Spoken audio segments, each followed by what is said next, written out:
Are we good? I'm very All right. Boom, motherfucker. That's how I start everything. I don't even know what the hell I'm doing right now. Why are we even here? I don't know. I'm just... You tell me. I don't know. I'm still trying to figure this shit out. All right, let me get this closer. Let me take a sip of my White Claw. So, Ew. round 2. Yes. Thank you so much for coming on. Yeah. I Thank really- you for having me. Oh, for sure. I mean, you know, as long as I've known you, one thing I know about you, well, there's not a lot of things I know about you, but you're a good conversationalist, and you're very intelligent, and you're very talented. Oh, that's really nice. You should have just let me keep on going. I Oh, was gonna spit some more out. No, but when I say this, I really mean it. I appreciate you coming back on. You know, for the camera setup, and just, I mean, not even for the camera setup. I don't even know why the fuck I said that. but you know, I just wanted to talk to you some more. I mean, you know, we dove deep last time and, you know, talked about your story and all of that stuff. But now we'll take it up a notch. All right. All right. So what the heck have you been up to? What is going on in your world? Not much. Yeah. I mean, it's interesting, right? Because not much, but a lot as well. Yes. I think there's like a lot happening emotionally for everyone right now. Yeah. When all of this happened, it was actually like a very welcomed break, because I think I was having a pretty hard year already. And then 2020 was like, yeah. Yeah. Just right off the fucking cliff. Yeah. But I appreciated the break. I was sort of like, okay, yeah, I'll take a little break. I didn't realize it's August tomorrow. God, that's so weird. I know. It's so weird. Yeah. So it's been months of this, but I don't know, just trying to figure it out. Like, just trying to have some semblance of like a routine or some normalcy to be kind of like, oh, you know, I'm good. I'm doing this. I'm focused on this right now. But it's hard some days. Yeah, I don't doubt it. One thing I want to do. Do you mind if I move this down? Oh, yeah. I didn't even realize I could do that. Yeah. I mean, just I want to see your face. Oh, yeah. So I'm just going to... Yeah, you're going to go down here. No. Let's set it up wherever you feel comfortable. Yeah, I think this is good. Can you still hear me? Yo, 100%. 100%. And is your chair okay? Yes. You can go up or down, whatever you want to do. No, I think the chair's all right, great. Perfect. But kind of getting back to your point is like, you know, when all of this started, you know, everything with COVID, it's like, for sure, like, we're like, oh yeah, a little break, you know, a month, right? Maybe 2 months. But, you know, like you said, we're in August. Yeah. And, and you know, not even just for you, but so many people out there, it's really fucking tough. It's so strange. I never in my entire lifetime thought that anything like this would happen. Right. For you, it's like, I mean, they're not, I mean, I know they're doing like some movies, I guess, or TV or like work wise. Like, it's just, I don't know. It's really strange. Like my wife, like Alyssa, like, it's like she was like on this up and up and then just, you know, and it's just, I don't know. It's just a really, really strange time. Everything is self-tape right now. Yeah. And they're few and far between. Yeah. Because I think there's just so much uncertainty about like when something will actually shoot. Yes. Or when people can actually, you know, get something together, or like how that's even going to happen now. Yeah. And it's just, I think it's just hard for anyone that's in anything remotely freelance. Yeah. And that's kind of creative. Like it's definitely tough because you just don't know when you get to have your job back, I think. Yeah. The thing. Yeah. No, 110%. And it's like so many people out there, so many businesses out there. I mean, fuck, restaurants, you know, 30, 40, 50% just gone and never will come back, right? Yeah. And the creative and freelance world is just, it's taking a huge hit. You know, when this all first started, like you said, it was like you were thinking it was a good break. I mean, where do you think this all goes? Like, how long do we deal with this? Yeah, that's what's hard. I do know some people that are working that have either booked things or have been able to go back to working, which is like something that happened too, right? Like people got their work interrupted and then they, went back and finished something. Yeah. And people are looking for alternatives to where you can film, where it's like safer, where you need less people, like all those kinds of things. Yeah. But I have no idea like when, whenever I do get an opportunity to do a self-tape or something, I'm like, oh, well, that'd be nice. But what would that even look like? Yeah, like, what would you? Would that even happen? Are we supposed to go somewhere in quarantine for 2 weeks, which is what a lot of people say? Yes. But yeah, I mean, I'd happily do it. But I think it just as it's like interesting right now to just kind of try to have some semblance of a normal life. I think it'd also be interesting to book a job or have a job and see, what that's like. Kind of like when you're going to a restaurant right now. Absolutely. It's like, whoa, what is this? I remember, I went out to eat, I went out to dinner a day before like California shut down again and said restaurants, couldn't be inside, but they could be outside, whatever the exact rule is. But it was just like so weird because there's like plexiglass, like everywhere. It's like partitioned off. Like you eat in this little bubble and this person eats in this little bubble. It's like, Yeah, it's hard. The other day I was actually somewhere and I got up to go to the bathroom. And then maybe like 5 steps, 6 steps, I was like, oh, my mask. Yeah. And I just like rushed back to the table and I put it on and went to the bathroom. And I was just like, that is so bizarre. It is. I mean, how important it is to actually do that. 100%, Yeah. 110%, it is, I don't know what the statistics are, how much what a mask actually does compared to not wearing a mask. And if you don't mind looking that up, Daniel. But I've definitely had that same thing. It's like, I go into a gas station and I'm like taking 3 steps in. I'm like, oh shit, I don't have my fucking mask on. Yeah. And it's just, I know how important it is. And, for people that say otherwise, we'll look up the statistics, look up the math behind it, right? Yeah, there's the different percentages that go, like, it's like if no one is wearing a mask, if the person infected is wearing a mask, if the person not infected is wearing a mask, but talking to somebody that's infected. Yeah. It's just what's, you just don't know. So I think it's better safe than sorry. And I know that's the other thing about this time. It's like, for example, you could not personally be going through anything like physically your own body. But I know a lot of people that have either had it and survived it or had it and not, and I think that's also really hard. That's not taken into account right now as to why people are struggling right now, because it's like you could be fine and you could be at home and you're sort of kind of like, oh, let me have a White Claw right now or like a glass of wine and what am I gonna make for dinner tonight? But then it really hits you when like a family member gets it, or when some like a friend of yours, his dad has it and doesn't make it. And I feel like I've been in those situations where it's just, and what do you even say to someone? And then it just becomes all too real again. Like then it stops being like, oh, this sucks, and like, oh wow, this is real.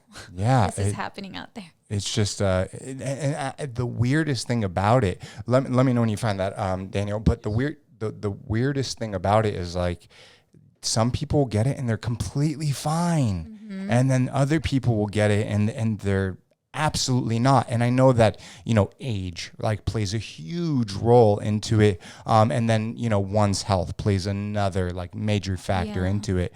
But my dad had it. And what was that like for him?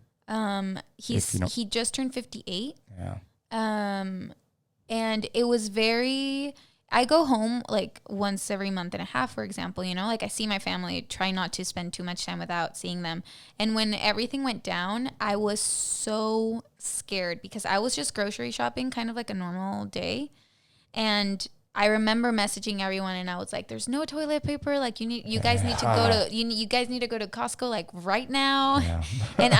And they laughed at me. They were like, you need to calm down. Like we get it. And I was like, no. And I got so angry at them because I felt like they weren't really taking me seriously. And I called them and I was like almost crying, but not even like sad. It was very, I was so agitated. And then sure enough, they went and they were like, the line is really long outside Costco already. Like we're I think we're fine. And I was like, please just go and get it and then just be fine. You know, you never know. Just go get it. You know, you'll be fine. And they did. And then soon enough there, which is Tijuana, like 3 days after things got really crazy in LA, it got really crazy in Mexico too. And like everything on the shelves was out. Like, out. It's so like during that time, especially in the beginning of all this, it was so strange to walk into stores, you know, and see all that. Did you find it? Well, what does it say? So I didn't find one that I liked until this one because of who it is. Dean Bloomberg, he's the chief of pediatric infectious diseases at UC Davis Children's Hospital, which have been the lowest rated with children infections. Yeah, 100%. Right? So he says that wearing a mask decreases the chance of catching the disease by 65%. 65%. And it's not because it's not airborne or you're not getting it from the droplets, but if you have it, you're not transmitting it. Yes. That's the main protection. Yeah, absolutely. And that's like the whole entire thing. It's like when you walk into a store, right?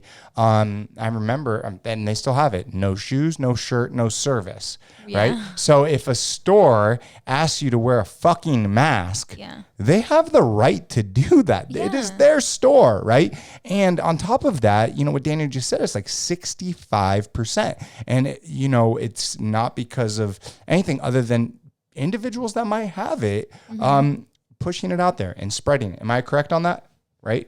And it's just like, well, we for sure know that. And so kind of to bring it back to your point is like when all of this started happening in the beginning, I didn't personally take it seriously. I was like, the fuck is this? You know, like I just like, this is kind of really, really dumb. And then, you know, when it hit and I was walking into stores and I did a little like, you know, COVID video of like me walking through a store and there's like nothing on the fucking shelves. And it was just, it was so surreal because I mean, especially us as Americans, in America, we live in this bubble, right? And we're so used to like pressing a button, things coming, just like on a fucking dime. And then when it's all disrupted, it's like, what the fuck is going on? Right. And it just shows how fragile all of this really is. Right. And as we get, you know, farther and farther down the line, I mean, things have obviously, some things got better, some things not. And this is just all fucking chaos. It's still so scary because the uncertainty behind it and the different levels. Like your dad got it and your dad's okay now? He is, but I'll get into that, but like based off what you just said too, it's interesting, right? Because we're not as autonomous as we thought we were. No, which not I think is what is very interesting about this. An equal measure of like the accessibility to stuff and also the accessibility to people and community and having a sense of like a life and pursuing a career or a dream or a goal or like all these things are. It's fascinating what taking that away from a human being does to their psyche. 100%. Yeah. 100%. 100%. But my dad also didn't take it super seriously at the beginning, you know, because I felt like I was very like, you know, kind of like guys, like, you know, and I knew that in Mexico, like things were not going to be taken as seriously perhaps. And they weren't at all because there were no cases or people didn't really weren't really aware. Or they thought it was a thing that like, oh no, it's not going to reach here because it just spread like crazy. And my dad, it's not that he didn't take it seriously, but he would upload like, oh, I went here or I went there, you know, and then one day he had a fever and then the fever didn't go away, but it was a functional fever. Like he could still get up, he could still do stuff. And that lasted for like 3 or 4 days. And then my brother and my sister, and because they're basically at home, and they were kind of like, you need to stay inside, like you have it, there's no way you don't have it, like these are the symptoms, it literally just came out, that like this is what people feel, this is what people go through. And sure enough, like maybe after 5 days of having a fever, it got to the point where it was like actually like he was in bed, he couldn't get up, and then he was quarantined in his room. And the way my house in Mexico was set up is like, basically it was like a 1-floor house. I don't know if that's technically correct. Whatever. One story. There you go. And then they built a separate room upstairs. Okay. So it worked out because he was just there. And going back to that whole like autonomous thing, it's like, when you're in that condition, you completely depend on people to help you. Yeah. Like my mom was making sure she was cooking right for him and like bringing those things up to him. And I have a cousin with muscular dystrophy, and because of that, my dad was able to have a ventilator, and like, because he has 2, so they called my aunt, and my aunt was like, yeah, you guys can borrow one. And so he had an oxygen tube and like all that. And my mom went in there like she was in the Matrix with like gloves and this and that and like all the stuff to help him. So he was on that, and just taking the normal things that people tell you to take, which I think at the time was Tylenol. Yeah. Like a really the strongest Tylenol. Yeah. Right. Because if you took Advil or ibuprofen or something like that, it caused a different effect. Yeah. It was kind of like, people were like, don't do asprin. Now people are like, aspirin. do aspirin. And Yeah, like, do aspirin. It sounds Yeah. it sounds so intense, right? You have to do some aspirin. Snort a line of aspirin. Yeah. But yeah, he went through it. And then I think the lucky thing is that my dad is a very active dude. Like he plays tennis, he runs. But it was very scary. And I also spent probably the most I've ever gone without going home unless I'm working, which was, I came back on New Year's to LA, and then I didn't really see my family again until like maybe May. Wow. And that was when my dad, like when he tested negative. Like I waited to go until it was negative because, also to see if anybody else in my house had gotten it. Yeah.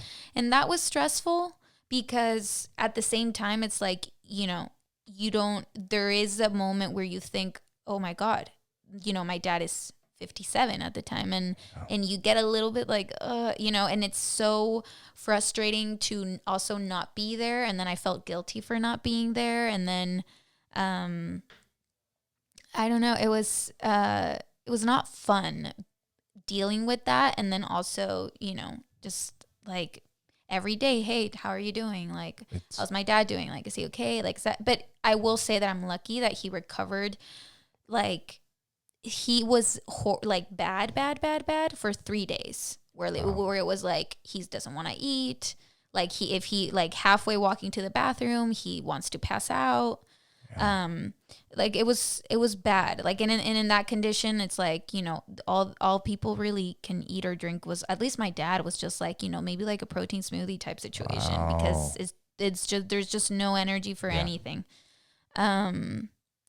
That has to be so scary. It's just so weird.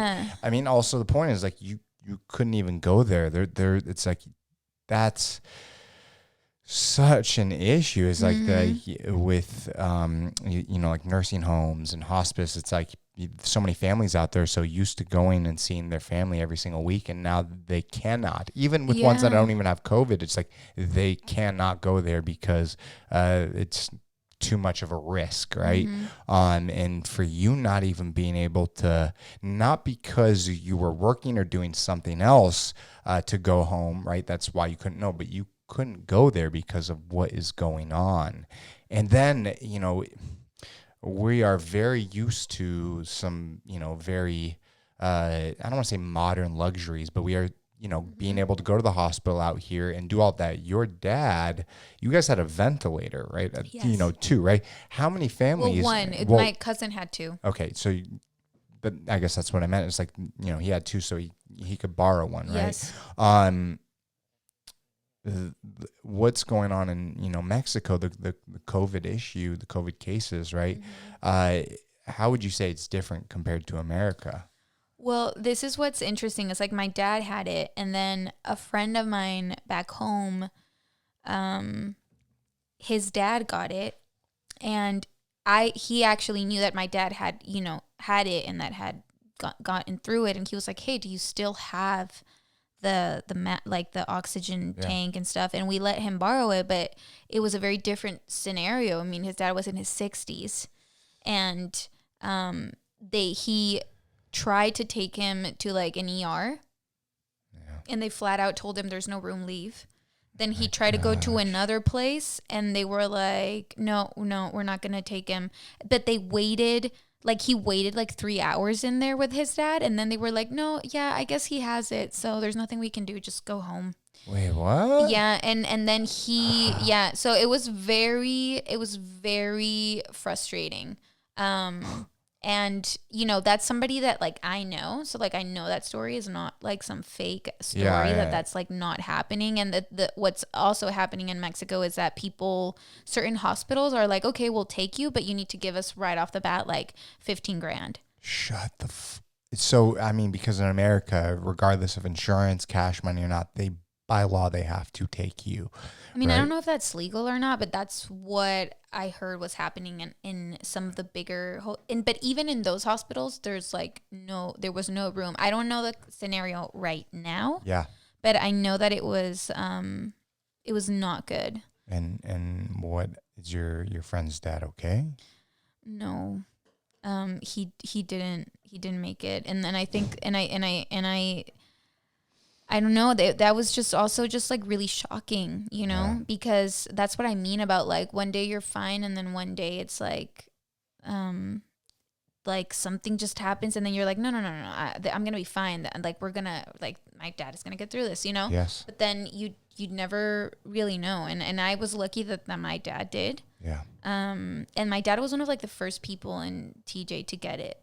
It was very strange, very strange. We don't know, none of his friends had it. So he was like, I don't know if I got it at the supermarket or if I, nobody knows how. And that's also what's scary, right? It's we have just no, we don't know. No, we have no idea. And it's just torn everything apart. Mm-hmm. And I'm very sorry for your friend's loss, and for your loss. It's just at any time, a parent passing away is a shitty situation, but going through all of this, it's just it's intensified. And like you said, it's one moment you're here, and then the next, it's just it's gone. It's it's just so fucking crazy. I never thought any of this would happen, and it's I wish that we would be talking more about, I don't know, we speak about vaccine, but it's we need to talk more about taking care of yourself and being healthy and things that you eat and supplements, and to be able to boost these things. And I know when you're in the thick of it, especially if you have someone that's passed away or someone's sick, it's no, you don't want to fucking hear that, right? But we do have to have this mental thought. Fortunately, I don't know what role with your father it played with your father being healthy, but between 50 and 60, I mean, I know it's some years, but it's not, no, it's not, many. It's not crazy. No. But I will say that it does take, I have a friend who is a photographer, and he had COVID in LA. Yeah. He's 34. Yeah, I think he's 34. I don't know. But he got through it, and when my dad got it, I was like, hey, any tips, or and he was very adamant about tell your mom to make him this, no starchy foods, no unhealthy diet. Yeah. Basically. Yes. Yeah. So it's not crazy to think that you should be eating healthy, and you should be putting good nutrients into your body, so that your body is just, if worse were to come, it would be equipped to deal with it in the best way that your body possibly could. Yeah, and it's, if we look at... We say as we're drinking white wine. But if you're going to drink, this is... this is pretty good, it's definitely better. And the clementine that I was talking about is... It's so true. It's so true. But I will say my dad has his beers occasionally Yeah, and his little yeah. strengths. Like, it's not like he was like the epitome of health. No, Nobody I don't is, mean to say no. Yeah, but that's You're that's like, absolutely yeah, absolutely not. Come on, no. But that is the thing is I was looking at the CDC numbers the other day, and I don't want to speak out of my ass. Do you mind looking this up? Right, the numbers from like the 65 to 80 range of individuals that have passed away and all the way down. They have it on their website.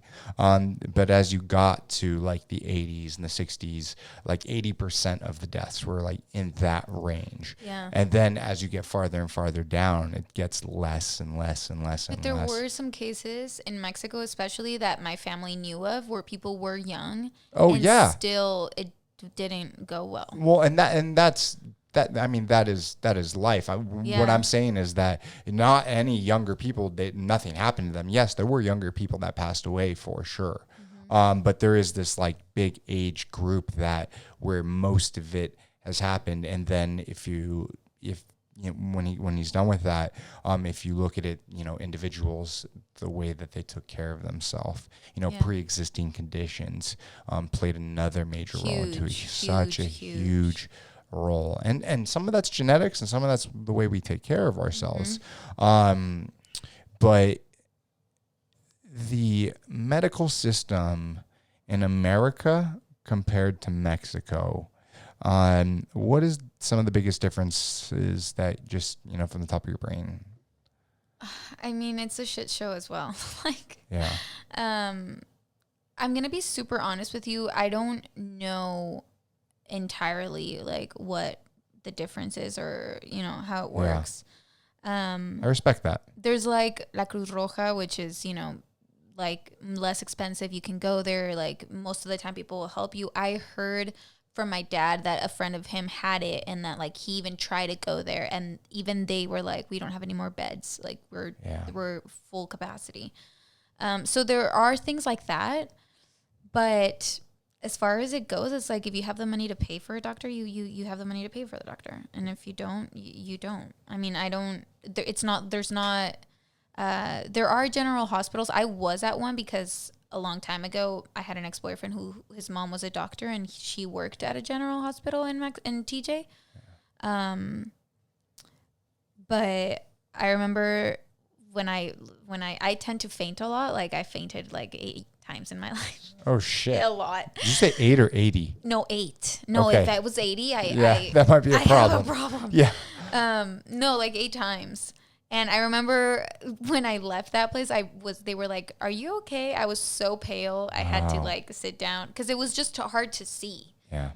Because people were a little like, crammed, and there's like there's like, like any hospital, like this is like the ward for people that have been burnt, and for this, and for 3rd degree, and it's just so it's a lot. And I feel like I'm an extremely empathic person, and I just no. Yeah, I get it. It's hard. It's did you find that? So I'm out manually calculating this here, but 65 and over make up 81% of the fatalities as of the peak of this virus, which was April 18th. Do you have a select age group you want me to calculate? Yeah, like 21 and below. It's one thing I want to know. 0.001%. So like 10, like right, literally like nothing. Yeah. Damn, that's it's just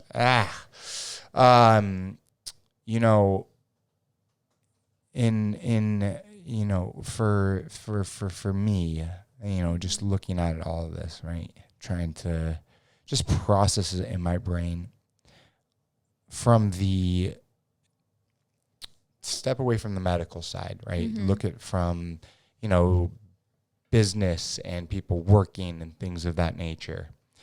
One thing that I constantly have not a problem with, I constantly struggle with is that I know a lot of people that have been, struggling. They lost their job.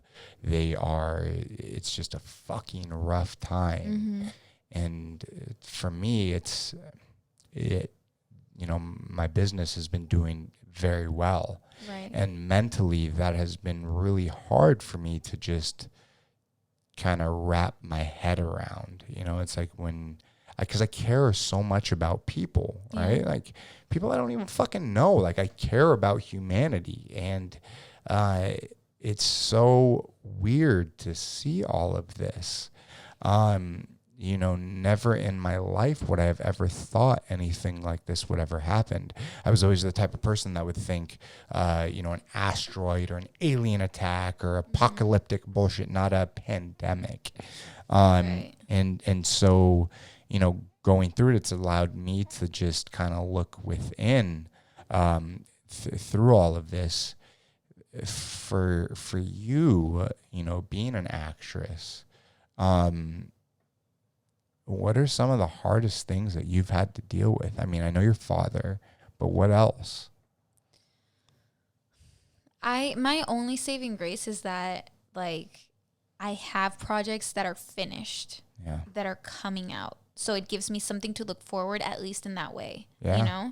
That does hold me together. Like I can't lie and say like, oh, if I didn't have that, I think I'd be a bit more in that other place where I sometimes fall into, which is just like this angst of I want to work, I want to, like, I don't know. It's hard to just freeze and not have anything tangible to look forward to, or, even auditions when you have a chance to do a self-tape, that's not the same thing as like going into the room and like actually doing your thing there and meeting people. And it's hard because before, as an actress, it's sort of like there's still all this uncertainty, basically.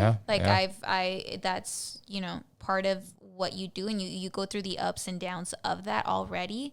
But the fact that it just seems like, okay, now wait until things pick back up and until things, start shooting again, and nobody knows when that is.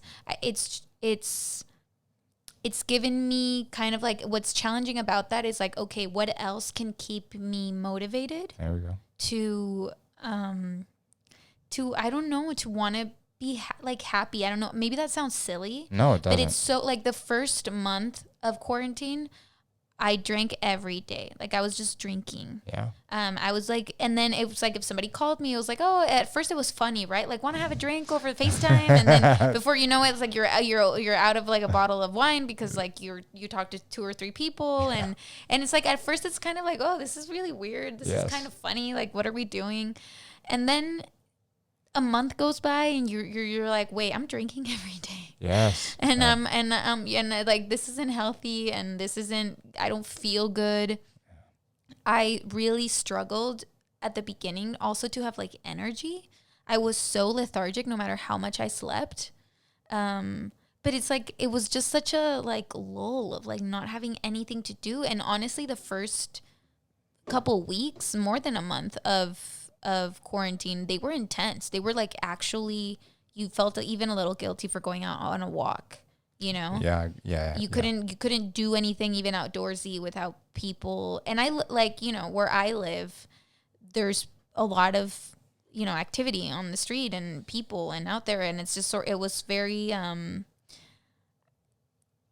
it was so strange. And everything was just kind of like at a halt, and I couldn't go home. So I think it's been a very big challenge of also kind of like what truly matters to you, like who am I? What do I want? Like, what am I doing? Oh, for sure. So much introspection that I think at times can also just be like you overthinking every single aspect of your life, which is what is also driving people crazy. Yes, 110%. It's like we as human beings, especially like people like us, right? We think and we overthink and we think and overthink and overthink and overthink. But there's so many people in the world that are like that. But especially in a time like this, you have a lot of time for self-reflection. And in those early days, it was so weird because I was still going to work. I've not stopped working. And when I would drive to my office, right, it was like, you know how it's like on Christmas, right, out here, and it's just like there's not a lot of people out, but like times 10. Yes. And that it was like for a prolonged period of time, however many weeks it was, 4 or 6 weeks, whatever it was. And that was just such a weird feeling. And to get to the point is like when you brought up like just like walking outside and like all of that, I remember I pulled up to my friend's house and he was going to throw something off his balcony. So it was just like a few steps out of my car, right? And I didn't have my mask on because I'm not going to wear my mask in my fucking car. That's just weird. And I mean, respect to anyone that does do that. I don't know if there's any science behind it, but if that's your choice and it makes you feel better, go for it. But I just got out of my car, went to grab the thing, and like a lady was, I mean, she must have been more than 200 feet away from me walking her dog. And as soon as she saw me, she crossed the other side of the street. Yeah. And that's where it like really sunk in. I'm like, it was just like so surreal. Yeah. And I mean, I don't know if it was because I wasn't wearing a mask or even if I was wearing a mask, you would have done the same thing. Like I said, it was like at the beginning days of all of it. And that just like really gets your mind like wandering and, going through everything. Then on the flip side, I look at, shutting everything down, right? What does long-term ramifications do to the, economy? What do long-term ramifications do to individuals that, had work but now don't have work with no real answer? I look at the government in California, the American government, and when you shut things down, and their answer was, give people on unemployment an extra $600. Well, that ended today, and there's no fucking answer. They don't have anything, and that means millions of people. Do you mind looking up how many people are on unemployment right now? Oh, it's insane. It's fucking insane, and so. Now, this coming week, what are these people going to do? And yes, I know that there were people out there that were making more than they would normally, which it is what it is. But you cannot expect. I mean, like for me being a hairdresser, right, and working in the hair industry in California, they shut down again, right? Yeah. They said you could open up, but it has to be outside. Well, a lot of fucking salons don't have the opportunity to do that. So then what do we do for the people? Yeah. I mean, I can only speak from America's point of view, right? Because I've traveled all over the world. I don't want to say all over the world, but I've traveled a lot of places, but I've never lived there. And so from my point of view in America, when you shut everything down, especially this many months in, and because two parties, Republican, Democrat, whatever, they can't come together and figure out something, it just really rubs me the wrong way. I mean, but an election is coming up soon, so everything, the politics of what is going on right now are just like extremely heightened. Of course, 100%. Do you have the number? Yes, though the actual number is quite hazy because it's argued. Those that are receiving jobless claims as of June 20th was close to 33 million. Wow. 33 million people. So that's roughly 10% of the American population, or 10% of the American population. And how many people don't have the ability to claim, unemployment because they get paid under the table, right? Right. And so it's like, what the fuck happens? Yeah. It's a really scary time for a lot of people, and I just want I just wish I had a fucking time machine or like you ever watch that movie Click with Adam Sandler, right? Just like I know if you press it too many times, like it fucks everything up, but like just fast forward, because like all of this divisiveness and back and forth bullshit, and like you said, an election going on, it's just it's really freaking weird. We've also, it's, when this first happened, I also realized, like, wow, I would have never expected to live through this, to go through this. Like, nobody that's alive, I think right now is like, oh, wow, we're, like, you know what I mean? Yeah, you go through one of those in your lifetime. Yes. Like, no. No. And so nobody knows what to do. And this isn't like a pandemic that happened in, like, a country. You know what I mean? This is something that's happening globally. So it's just super gnarly. Like, it's insane. It's not like SARS or H1N1. Yes, sir. You're like raising your hand. Like, can I talk? I bought that fucking screen for me to be able to see so we could do it, but then the screen didn't work. So yeah, and I know the microphone. We'll figure that out. But yeah. I just wanted to say, to follow up on your question, for every 10 people who said they successfully filed for unemployment, 3 to 4 additional people tried to apply but could not get through the system to make a claim, and 2 additional people did not even try to apply because it's too difficult. So those numbers are still skewed. So that's 40. What, an extra 5? So what? At 50% of 50, it might be so close 45. to 60 million. 45 to 60 million people. That's a skewed view, but something to think about. Well, I mean, even if it's half that, that's still crazy. I know it's more than half of that. That's freaking gnarly. I don't know. That's just fucking weird. Yeah. All right. So I don't know. Like you said, it's like we never thought anything like this would ever happen, right? But how do we move forward? Like for you, like how do we move forward? I know you got stuff coming out, right? Mm-hmm. Like, so those are bits and pieces that you grab onto, right? Even though I have no idea how or when. Like, they were supposed to come out this year, but a part of me is also like, are they going to be willing to maybe just try to go for like streaming instead of like having a premiere and having it come out? Like, that's a new concern of filmmakers and people that have like a movie or an opportunity to do something. Is like, do you bypass the whole like having it in theaters? I miss going to the movies. Me too. I love that. That's my happy place when I'm having a bad day. I'm just like, what movie's playing, and I just go by myself. I do that a lot. And actually what you were saying earlier about like people crossing the street and like not wanting to touch you or like being anywhere near you. I started going on walks like at midnight or 1 a.m. when nobody's out there. Okay. And it was very surreal because it was, I mean, I'm obviously like a super night person. Like I don't have to go to sleep early at all. And it was so crazy what you saw, because there were nights where I went out for a walk at that time and I'd see people skateboarding like in the middle of the street because there were no cars. Yes. And like it was, and at that hour it was a little bit more interesting because people, like, if you made eye contact or something with somebody, people would just kind of nod like, yep, me too. Yep, you know what I mean? too. Like, I'm out here. Yes, yeah, especially at that time, man.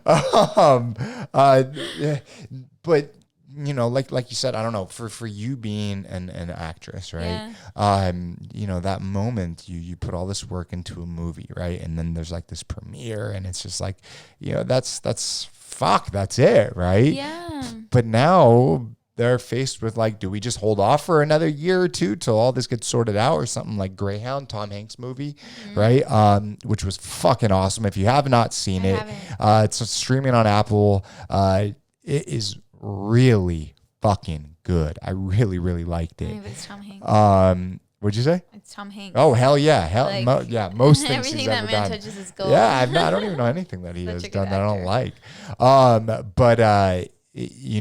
I just, from things I read, right, it's like when they decided to do that, I know he wasn't too happy, but then after it came out and the numbers were, he saw the numbers, and this is what I read, right? So I could be fucking wrong, right? You're like, I called him on the phone, Yeah. and this is exactly what he thinks. Ladies and gentlemen, no. Direct quote.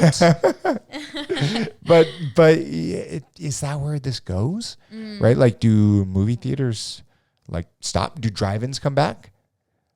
What are your thoughts on They that? are. Yeah, they are. I actually was thinking of going. They were showing Taxi Driver. Yes. Oh, that's a great. Tax movie. Collector, Taxi Okay, I Driver. don't know what Listen to me. Tax Take Collector. this away from me. No. Tax Collector, but it's this movie like Shia LaBeouf is in, and Shout out to Shia. yeah, big fan. Yeah. And directed by David Ayers, I think Okay. I think so. I'm pretty sure. We can fact check that. But Yeah. I'm Look it up. pretty sure. Yes. But I saw I got this email because I get like restaurant emails and movie emails Yeah, and like yeah. a bunch of like such like nerdy emails. You're such a nerd. And I saw that it was like something like, oh, Tax Collector, and I was like, how is that movie coming out? And then I realized it was a drive-in. Yes. And they were still gonna have like a director actor panel afterwards. Yeah. And I was like, you know what? I'm not too mad about this. No.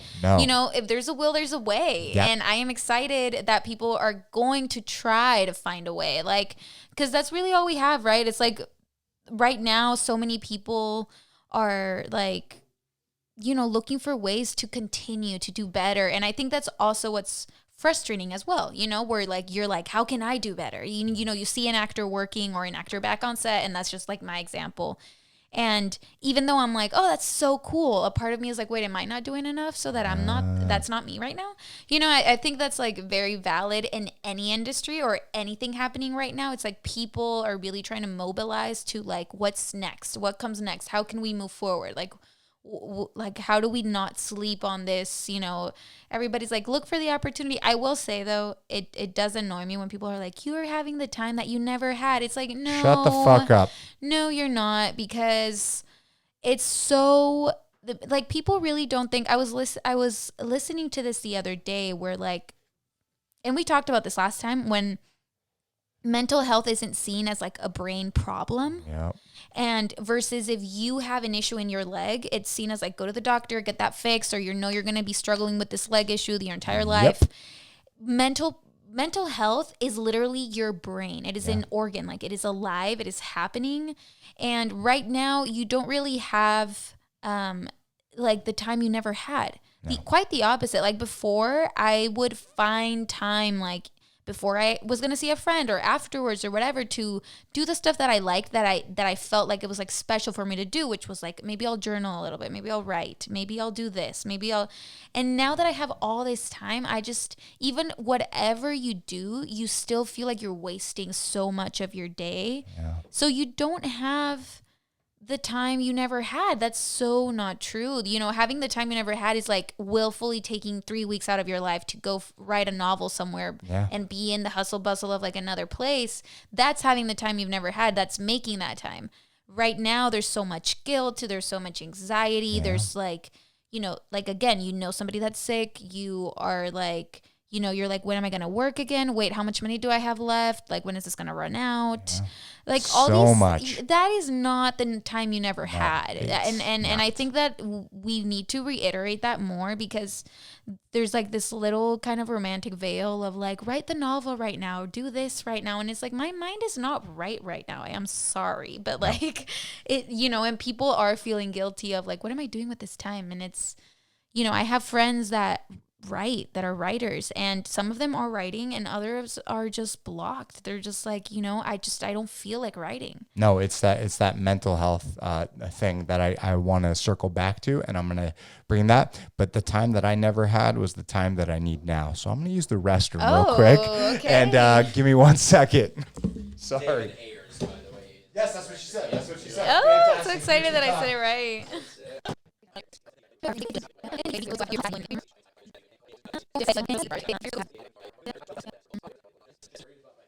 Yeah. What I should be doing is going through these feelings, bro. Exactly. Let me feel. Excuse me. Oh, now you're going. Oh my gosh. Jeez. Do you need to go? No, I think I'm good. Are you sure? Yeah. All right. So I got some time back. My God.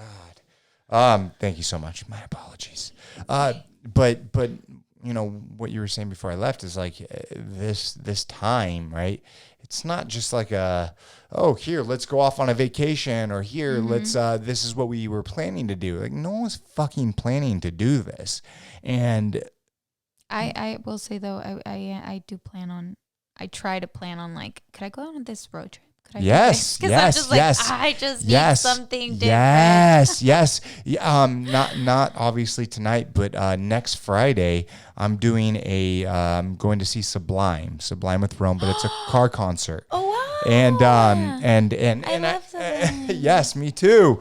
And I know people listening are like, well, the Chainsmokers did it in Ohio or whatever, and it didn't turn out well. There was people that got COVID and all of this shit, but that they allowed people to get out of the car and it wasn't properly controlled and all this shit. It's like you have to stay in your car. That is straight facts. And how they control the restrooms, we'll figure that out. But like people do have to live their life, and it's just a new normal right now. Is it a new normal forever? But it's like, yeah, go on that fucking road trip. Yeah. Do things that make you feel somewhat of normalcy, because if not, we're just going to go crazy, because already August 1st or July 31st was almost August 1st. Yeah. I went to Puerto Vallarta when they opened international travel. Nice. And I felt I got a lot of backlash online. Yeah. And I understand, but like I'm somebody that like, again, my dad went through it, and that's not an excuse of like I can do whatever I want. No, not at all. Not at all. But I know how serious this is. Yeah. And I think, the way that I saw it was like, I'm going to go as soon as it opens, because that's like when the least amount of people are going to be there. 100%. And I went there and the hotel was at like 20% capacity. It was ridiculous how much hand sanitizer was thrown at us every single second. I'm sure. Like masks, distancing. Like I had to distance from the people that I was with there. So like we would be standing in a line and they'd still make us distance. I will say that like Puerto Vallarta had its shit down, like everything, there was restaurants where you had to go through a machine that like sprayed you down fully. Wait, seriously? Yeah, it was extremely futuristic. Oh my gosh, it would just spray you down. Yeah, it wasn't like you were drenched, but it was like how like you're at Six Flags and they mist you with water. Yeah. It was just like that. It was like and she was like the waitress was like the host, I guess, because the girl at the door is not a waitress, and she was like she was just like, yeah, that purifies you for at least 2 hours, and no way. And we were like, okay, all right, I'm purified, bitch. Yeah, exactly. That's exactly how I felt. I love that. But it was that thing. I see so many friends they're like camping and that are trying to do outdoorsy stuff, and you do like. It's complicated, right? Because at the beginning, we also saw people in Florida. It's in like spring break that were like, you need to live your life, and it's spring break, and but it's not the same thing. No. You know what I mean? It's like, it's hard because it's like there's no way to like justify it completely. But I also think that you can't just stay inside for a year. No, you cannot. And you just have to be mindful. Like, for example, like I tested myself, like, well, not myself, but you know what I mean? Yeah. I got a test before I flew out. And then I got a test like maybe a week after I had flown in, just to make sure that if it was in me, it was, you know what I mean? And I wasn't like with people and hanging and, and I was responsible of like, you know what? I don't have it. So I'm going out, and I came back sort of like chilled. And then I was like, do I have it? No, I don't. Of you course, know what I mean? So course. It's like with measures taken into account, and the whole world is hyper aware of what's going on. So everyone, like, nobody wants to be the hotel of like they stayed here and they got COVID. Yeah, unless you're Florida, right? I guess, yeah, unless you really don't care. But people are super mindful, and it was like my head was. Again, like what we're talking about, like mentally, I just felt so like a slight sigh of like, okay, I get to actually forget slightly, even though I don't, because, I'm going through a machine that purifies me for 2 hours, but, but still. No, but you need that. We all need that, especially going through something like this. It's like you have to be able to, there comes a time where we have to be able to live our life. And if it's, different, for now, then it's different, but you still should be able to, go on a road trip, travel through the United States, but be smart about it, right? Or travel to Puerto Vallarta, like be smart about it. And the thing that you said is like everyone's going through it. It's being able to live your life, although it's not how it was a year ago. Yeah. Right? We need to be able to do it because at any moment it could be completely taken away from you because life is so fucking fragile. And with mental health issues, I don't know what the numbers are, but I'm sure that they are the highest they've been in a long time. And our boy Danny's going to check that out for sure. It's so important, like for at least for someone like I'm just going to speak from my own terms. It's like I deal with my own mental health shit, right? And it's like, and I don't mean to call it shit, but I just call it shit because it's what I call it, and I'm talking about myself, right? If I didn't, like do something like go to the concert, right? I don't know, and it's not just the concert, but just like live my life. I'm going to like San Diego tomorrow. Just do the things. Like I even went to fucking Florida, right, to visit my mom, right, and my stepfather, who's dealing with a lot of medical health stuff, and we were very smart when we were out there. And although it's a different animal out there for sure, and I could talk about that later, but you have to be able to do these things. We have to be able to live our life. So yeah, go on that road trip. Yeah, go to somewhere that allows us to go travel there, do these types of things, because if we don't, like, fuck, man, you just go, it's just nuts. Yeah, cabin fever, but on a whole other level. A whole nother level. Did you get the number yet? No, a lot of people are just saying there's an increased number but have no actual percentage, which leads me to believe that a statistic has not been officially brought out yet. Isn't that crazy, right? To think, like, I don't know, I'm once again only speaking from America's standpoint, we don't take it fucking seriously. Like, there's a lot of health insurance companies out there that do not cover you to go see a fucking therapist. Yeah. Like, why is that?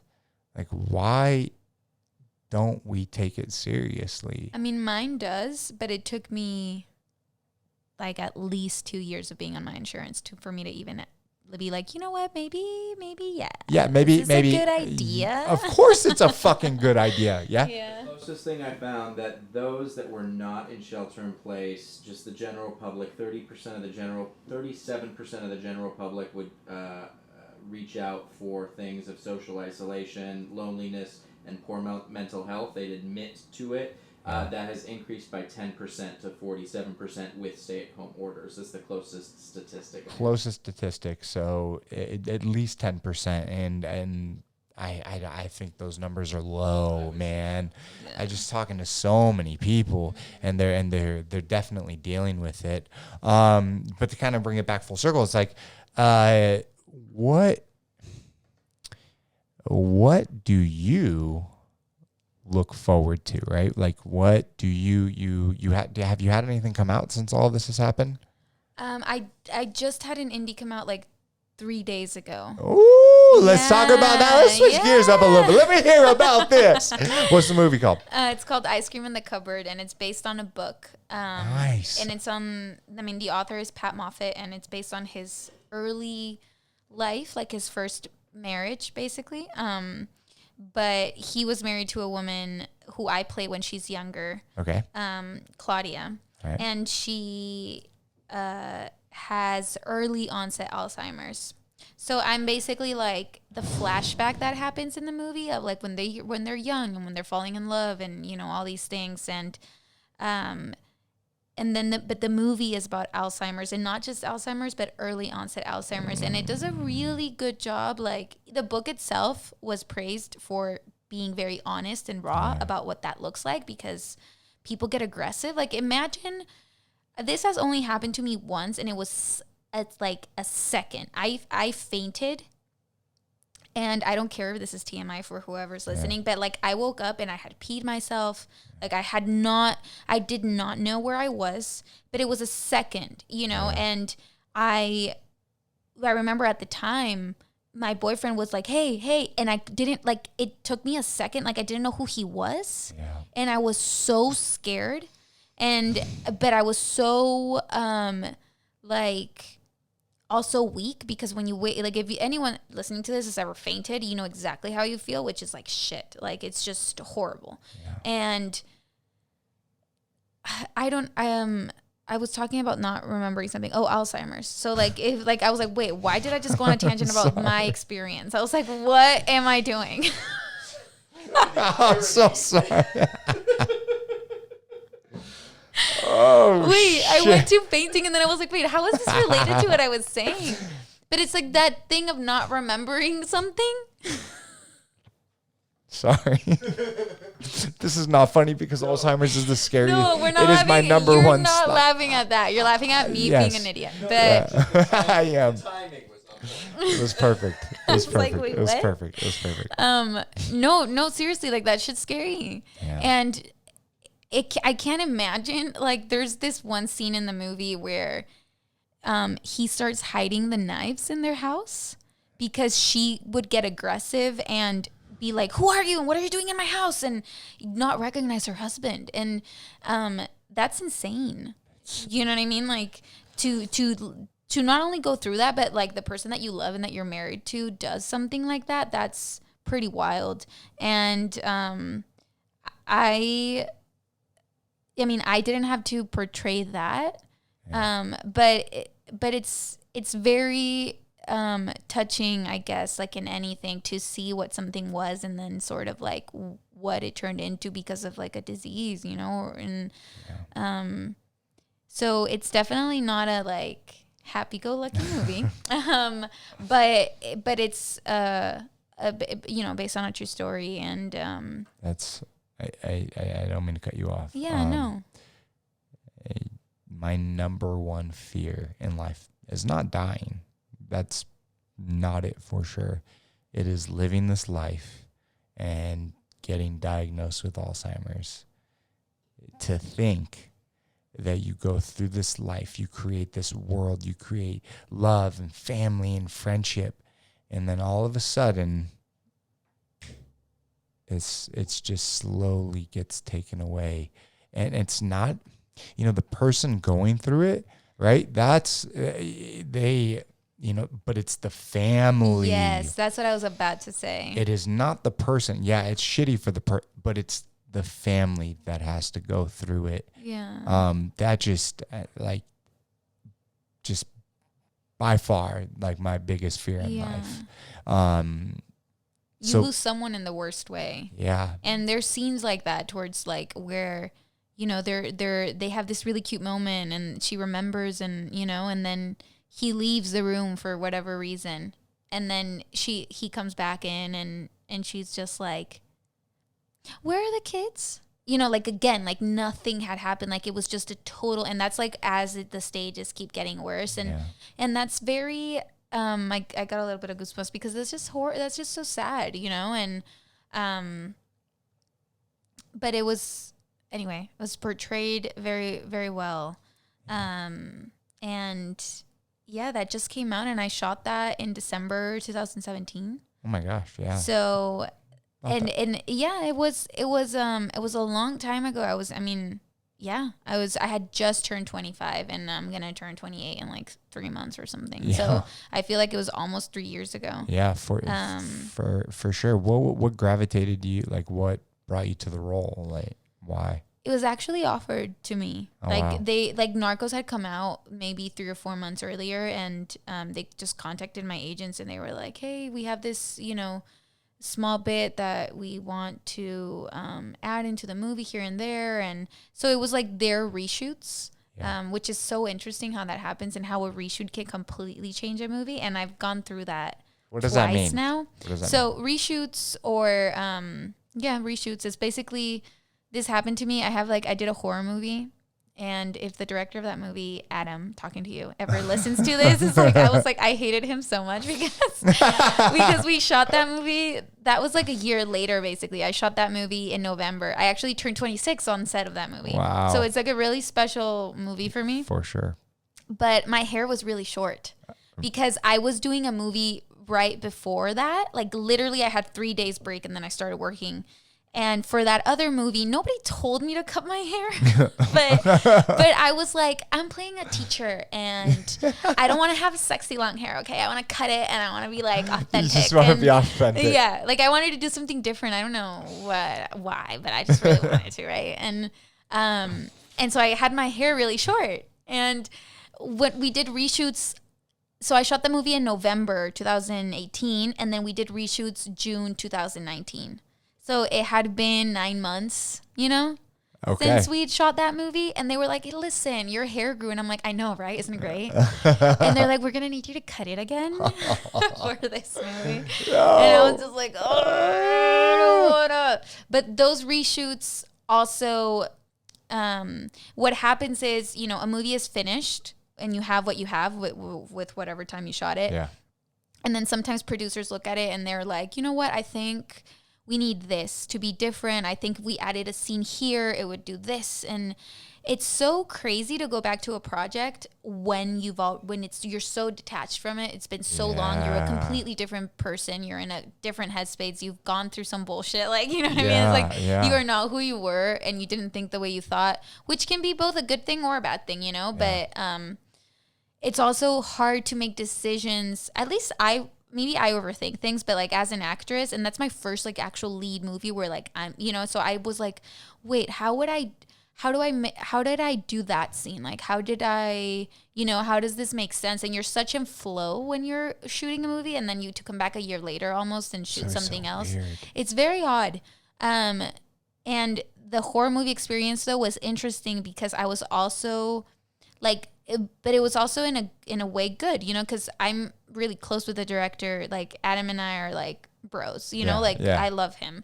And he was just like, we're going to add this and this and this. And we talked through it. And then there was a scene where he allowed me to add something that I was like, I really want to say this because I feel like this is just going to make more sense about this. And it's, whatever. And he was like, add it. Like he just let me add like my own little 2 cents into the script, which is awesome. And like that is a blessing, but for this little like indie that I did that just came out, I was hired for the reshoot. So like I was hired months and months later when the movie was already finished, and they were like, we're going to add clips here and there of them when they're younger. Okay.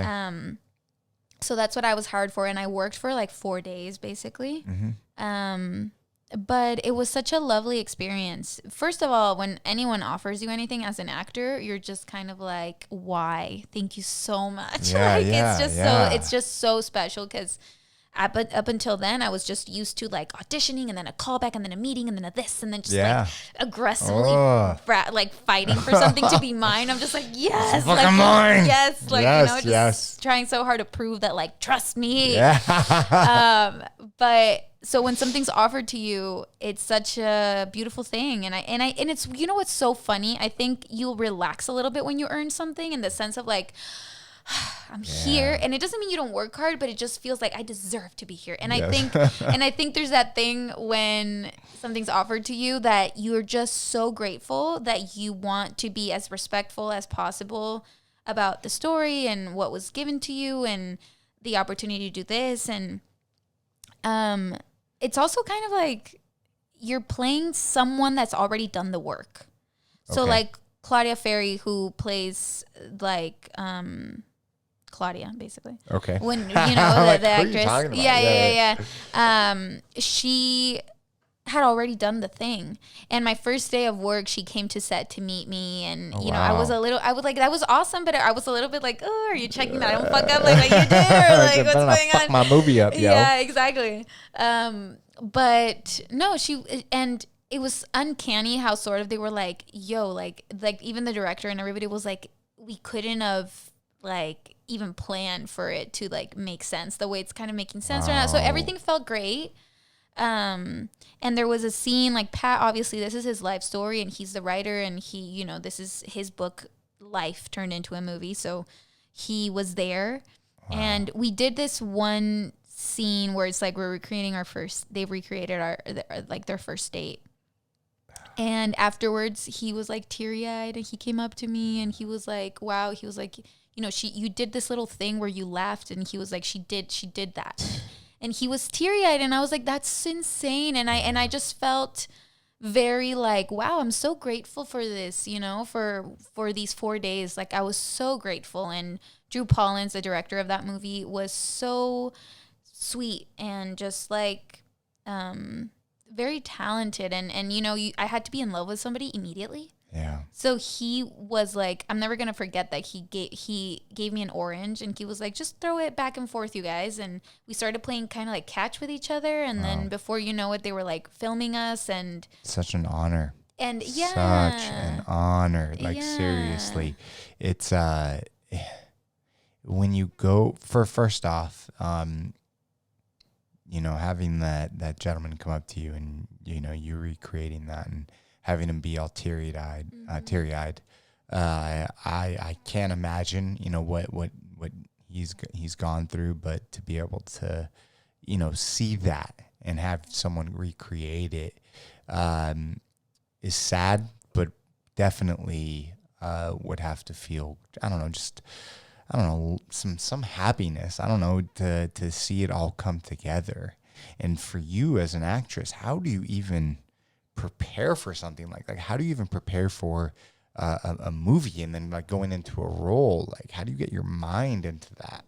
I mean, you do it like you do anything else, you know? I guess because you're just trying to be true to the scene.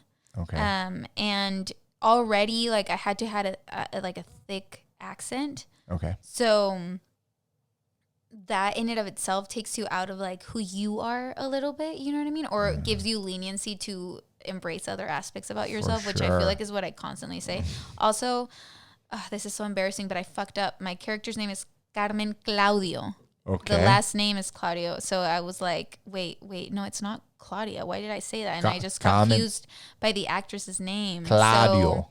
Yes. So I feel like I'm going to go down in history as a person that didn't even remember their character's name. This was 3 years ago, everybody. Come on. Okay? I think I feel like I can fine. forget the name. It's fine. Yes, you're forgetting things left and right. Horrible. I don't feel that bad, actually. But I played this character for 4 days, okay? I don't even remember what my name was and other shit. Yes. No, genuinely, that's a real thing. I don't remember what my name was yesterday. But, like, I did a character in Snowfall, season 3. Okay. I don't remember what my name was in that. I don't know. Okay. This is going to be like a cliche thing to ask, and we'll come back to the movie. What has been your favorite thing? Like, what has been like? Can you say that? You can't. No. Yeah. No. You're like, I can't talk about it. No, sure. It's just I have a top 2, but for different reasons. Top 2. I mean, Narcos, obviously.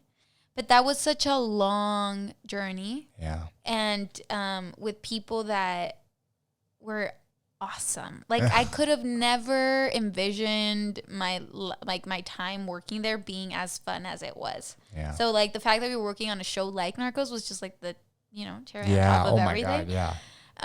And then the horror movie, I think, because it was the first time I was number 1 on any call sheet. Yeah. And it was like, I read the script and I immediately knew, like, I'm doing this. Like, and then I had a meeting with Adam and we were supposed to Skype, and then they were like, hey, actually the director is not not in a place where he can grab a computer. He wants to know if he can FaceTime you. And I was like, okay, yeah, I guess, yeah. And we FaceTime literally like 5 minutes, and I was trying to be very, like, I read the script and, I really, I get it and this and that. And it was like, I was trying to be that way. And it was just like all jokes. We were laughing for 5 minutes. And then I hung up and I was like, I mean, I guess we barely mentioned anything. And then I got a call literally the next day, and they're like, the director said yes. Why? And so it was, he told me, he was like, I knew when I like saw your work and saw your stuff that you were the person I envisioned for this. He was like, but then I met you. He was like, you were professional, you were chill, and he was like, yeah, why? Just felt right. Yeah. So it just fell into my lap. Yeah. And it was very surreal, where I was like, I was filming a movie when I booked the next one, and it was just like such a crazy, beautiful, like the end of 2018 is like some of like highlight of my life, like as till to now, this point, career wise, you yes. know what I mean? Yeah. There's other highlights in life, but there'll be a lot more. I hope so. There will be, for sure. But that movie for sure is like it's like my baby, and I had so much fun, and it was like 12-hour work days ish, you know what I mean? Where like I'd have to be there by like 7 a.m. or 6:30 or whatever, and then I'd leave like late in the evening. And Sean Ashmore plays my husband in that movie, which is like not a bad thing, you know what I mean? Like that's great, and he's just such a cool dude. And the whole thing was so collaborative and fun, and nobody had like a huge ego of thinking like what a scene was. Like I had a whole vision like of who Adam's character was. Okay. I mean Sean's character, and Adam had a whole other version of like stuff. And then we all kind of came together based on like what we had read on the script, and like, and it just came together. Yeah, it was just so much fun. And I got to do that for a month. And there was like stunts a little bit here and there, and like you do your own stunts. It was so much yes, fun. Yes, Yes. I'm actually like, that's what I tell you. Like we were talking earlier, and I was like, that's my one saving grace of like, I am genuinely curious, regardless of how these movies come out. I'm like genuinely curious of like, what movie did I fucking make? Like, what is the end result? That's got to be so strange, right? It's like you like let's go for that movie, right? You do this thing for a month, right? And you do all this acting, and it's so much fun, and then you don't know what it looks like for 6 months, a year, 2, 3 years, almost 2 years at this point. 2 years, right? That's got to be like crazy, right? I mean, it's like you put all this time and effort in, and then you got to wait all this time, and then you're relying on like editors and things like that to stitch it and piece it all together. Yeah. Is it weird for you to like watch your own stuff, or do you enjoy it, or do you like watch it and go, I could have done this better? Are you hard on yourself? I think when I initially watch things, I'm very hard on myself. Okay. There's times where I'm just kind of like, I guess that was fine, And then somebody will tell me like, oh, I really loved this scene or this or that or whatever. And then I'm like, oh, I guess. But, it's so interesting. For example, Superfly is a movie that I had so many issues with myself watching that movie, because for one, I'm naked in that movie. Yeah. And I remember being so nervous to shoot that, and just like fucking stuffing my face with food, and like just like eating. I was like, no, well, I have to eat regardless. Yes. And like, I know, Andrea, you did not have to eat that night. You know what I mean? Like you would have been fine. But like I watched that, and I'm just like, oh God. And then I see other stuff, and I'm like, mistake. I'm like, why did you do that? And I was so hard on myself with that movie. And then we had to do voiceover work for the TV version, because you can't swear. So like instead of saying like, fuck shit, whatever, you have to like say something like, I don't know, like I literally don't even know. I remember they were like, what could you say instead of this? And I was like, maybe this. And then do you have to say the whole thing, or do you just say a word? No, usually you have to ad lib like an entire sentence or something, right? It's very interesting to do that. But I remember I basically had to, I'm swearing almost every scene in that movie. So we have to go over every single scene, or a lot of them. And as I was watching it, I've never rewatched that movie. Like I don't do that in general. I get that. Because that's a little bit self-obsessive. But it's just not. Imagine, every single, like anytime I see somebody or somebody comes to my apartment, I'm like, do you want to watch this thing I'm in? You do. No. That'd be so weird. Yeah, it'd be really just weird. Go over to your house and just let's watch this. And it's just all videos or movies of you.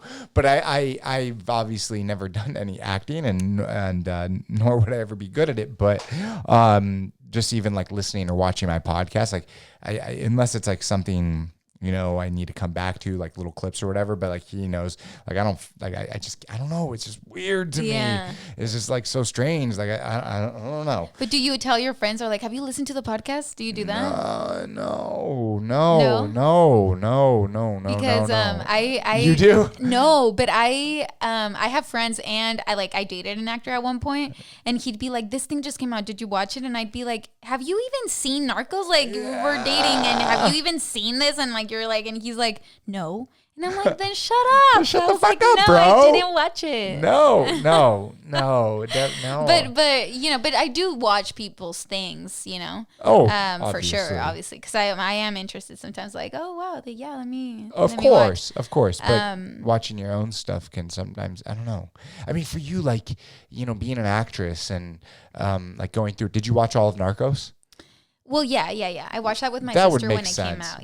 Was that like watching it with your sister? What was that like? I was laughing throughout the whole thing, but not necessarily at myself. But like, for example, there'd be some like very serious shootout scene happening or something, and I'd be like, I remember we were shooting that, and this happened. And, like it was crazy, but there's no way you can just watch that and like immerse yourself in the story, because people. Yeah. So my sister actually went to Colombia while I was filming, so she knows. She met everyone. And certain scenes would come up with people, and then we'd both look at each other and be like, we just laugh. Like such a different experience. It's very different. So I can take it seriously, and I can look at it and really be like, oh, that was great, because some stuff is amazing, and I would sometimes be like, oh damn, you did that. Yeah. You know what I mean? Like, I get that. And that's always good, right? It's like when you can watch or not about myself, about other people. No. When you ever can watch or like listen to your friends or even yourself, like sometimes, like I at least for me, like I don't, like I said, I don't watch my podcast, but like I listen to some of the music I made back in the day. Yeah. And I'm like, damn, we made that, and it was like a collaborative effort, like my band and I, right? Yeah. And sometimes it's good because I'm like the hardest person on myself. So, maybe 10 years down the road, I'll watch a podcast. I'm like, oh, that was good, or like, or that was shitty, Or exactly. I was going through poems that I'd written when I was like, I don't know, 21, 22. And I was like, I am a shit writer. I should never pick up the pen ever again. Oh man, would you ever write like a movie, TV show? I did write a movie. Wait, what? I was 19 and I was in LA and I was very sad, and which is what we talked about like last time.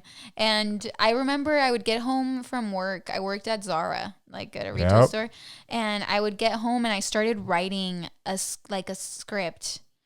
And I just did it. I just wrote it. And then it got very exciting for me because I'd be at Zara and I'd have something to do, because in my mind I'd be thinking of like, what is going to happen next? What am I going to do? Where am I going to put these people? And what would be cool? And so it was very interesting. I haven't reread that actually, but I actually wrote a full script. Like, it was like 100 pages. Wow. Yeah. Wow. What was it on?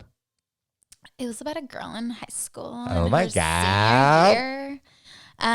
Obviously very, very, related to my own experience, which is why I would never even touch that, because I'm just like, that was me venting. But I was very proud of myself for actually writing a script. You should be in something like that. I don't know. This is a comedy, but like some of the, Seth Rogen and Evan Goldberg and writing Superbad, right.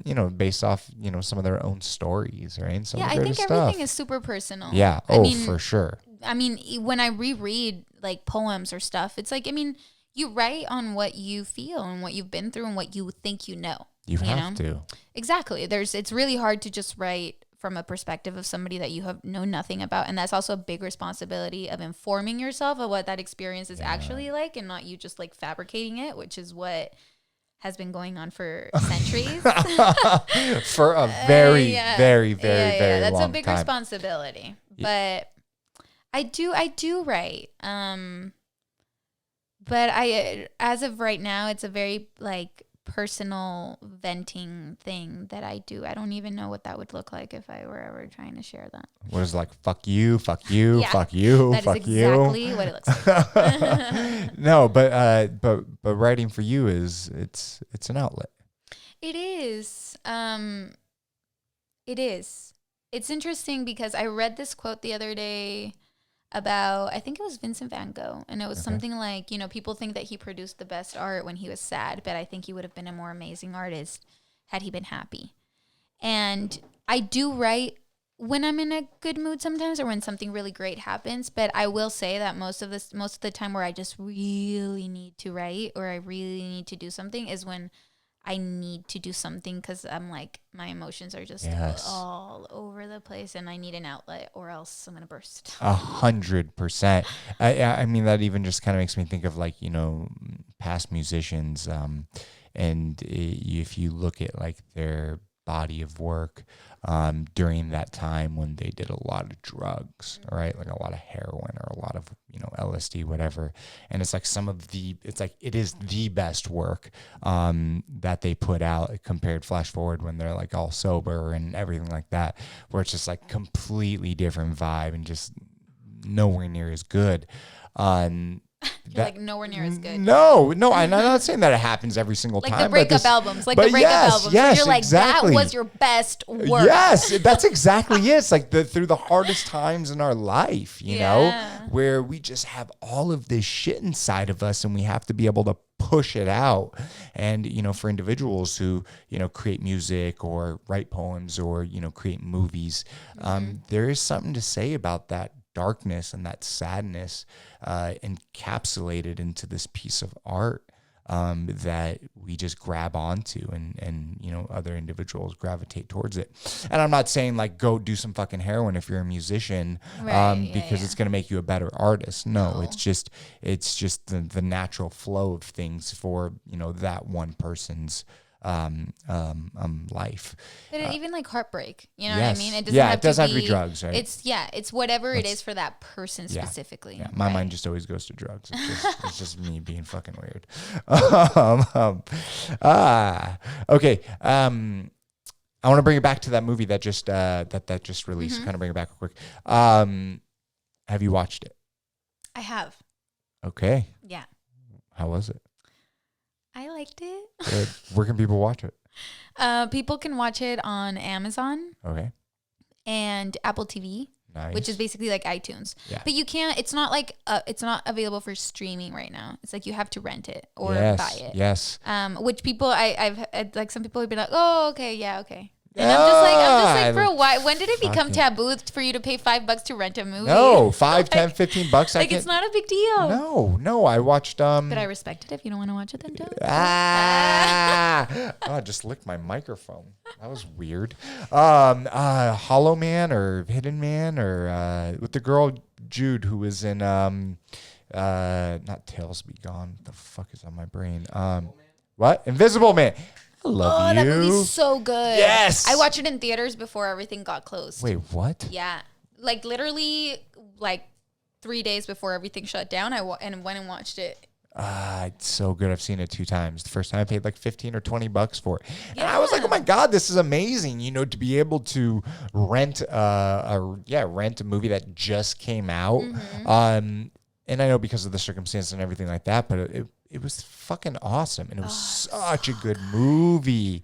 Really well done. So good. She's great. She is amazing. And why am I drawing a blank on the TV show that she is just kills it in? Handmaids? Yes. The Handmaid's Tale. That I am way too emotionally invested in that show. Like, no. I remember when Alyssa was first starting to watch it, and like I didn't even watch it, and she was like explaining it to me, and I'm like, the fuck is that? Yeah. And then I just got stuck, and like her and I just love watching it. When are they even coming out with it? I don't know. I hope soon. I cannot wait to see what happens. Yeah, it's a really well done show. Do you think that when everything goes back to normal, they're going to continue, renting movies out through, streaming platforms? I mean, I think so, right? I don't think, you know, yes, you can watch a lot of things on Netflix or Hulu or Amazon Prime or wherever. Oh, for sure. But I rent movies on Amazon all the time. Yeah. Like, there's not, I mean, I have Amazon Prime, but I don't always, like, sometimes I have certain friends that make me lists of movies that are like, you need to watch these movies. It's like a mixtape. Sort of, yeah. Better. Yes. And I highlight what movies I watch, and I get really excited when like an entire page is yellow. I'm just like, I'm such a nerd. But I like, there's movies that I'm genuinely curious that I want to watch, either because of a performance or a director or the cast or the, like, you know, the entire ensemble. But you know, sometimes I'm like, I'll buy this movie, and other times I rent it and I regret it, and I'm like, I should have fucking bought that movie because like I watched The Peanut Butter Falcon. Yes. And I loved it so much good. that I bought it and I watched it like 2 or 3 times since. I'm just like, this movie is so fucking It's so fucking good. it's funny and like heartwarming and just such a good movie for like what support looks like and what like encouraging people looks like, and just like what being a fucking friend looks like. I don't know. I love that movie so much. No, and I loved how Shia LaBeouf. I'm such a big Shia LaBeouf Yeah, fan. well, I know. But I loved how his character treated. I forgot the kid's name in the movie, but how he treated him not as if he had any, you know, any handicap issues. He treated him as if he was an equal. He pushed him. He showed him that, you were like, he treated him as a fucking equal. Yeah. You know, making him pick up the luggage, making him freaking just be who he was. And I think that we need to do that more in society. You know, just because an individual, you know, has this or that, why can't we be there? Why can't we, you know, help guide these people and push them and make them just better human beings? But not baby people, right? That's it. Like not try to be like, oh, I need to treat you. Yeah. Like because I think the movie shows how disrespectful that is. It is. Which is what like he points out to the female like nurse. I can't remember her name either, but I know her face, though. Yeah, me too. Yeah. Dakota Johnson. Yeah. Right? I love her bangs. Yeah. But he points out, like, don't do that. Yeah. You know, why do you treat him like that? No. And it's true. You know, it's like we think that we need to like walk on eggshells around certain people, and we really don't. No. But I don't know. That movie's so fun. But it goes back to that thing of like I'll still go to the movies even if, you know, I'm not gonna wait until something's on Netflix or Hulu. Like I'm gonna go because I love genuinely the experience of it, and I want to watch certain things, and I'm a fan of certain people, and it's the experience, man. Yeah. It's the experience. But I just want to dial it back real quick. It's like, I don't know. I just could imagine if we didn't, you know, obviously there are people that have special needs that do need, you know, round the clock care, and they do need to be, you know, they need a lot of assistance, right? But what about the ones out there that, you know, their families or friends or, you know, whoever baby them, but if they just treated him or her as an equal and just push them, how much better would these people be? Mm-hmm. And it just, I don't know, it struck a chord in me because you know, my uncle had cerebral palsy or has cerebral palsy, and, you know, so many people would baby him, but we wouldn't, wouldn't. And he was a lot farther along, a lot more developed as an individual, than other people at his level of, you know, cerebral palsy, to the point where he drove and he was able to party and have a good time with us and just, you know, be who he was. And that movie just really struck a chord inside of me. And then to what else you said about, you know, going to the movies and that whole experience, it's like, fuck yeah. Yeah. Yes. And have you gone to a 4DX movie? No. Oh man, it has to be the right movie, and it's got to be normally like a big budget, like Transformers or Star Wars movie. Yeah. But it's like where the seats move, and it's just like fully immersive. Mm-hmm. like a ride at Universal. Yeah, definitely, but like done right, not like cheesy, some cheesy like things that I've done in the past. Yeah, where it like really goes and it creates a real experience, and I think as that sounds fun. It is. It really fucking is. It's so much fun. I remember seeing like Pirates of the Caribbean and like it was like on the boat and like it kind of like felt like a boat. Like there we go. I love that movie. She's got it. That's it, right? That's exactly it. I was like, where's she going with this? But it was like, it felt like we were like in the water, and like you could smell the ocean and you could feel the wind on your face, and it was just really freaking cool.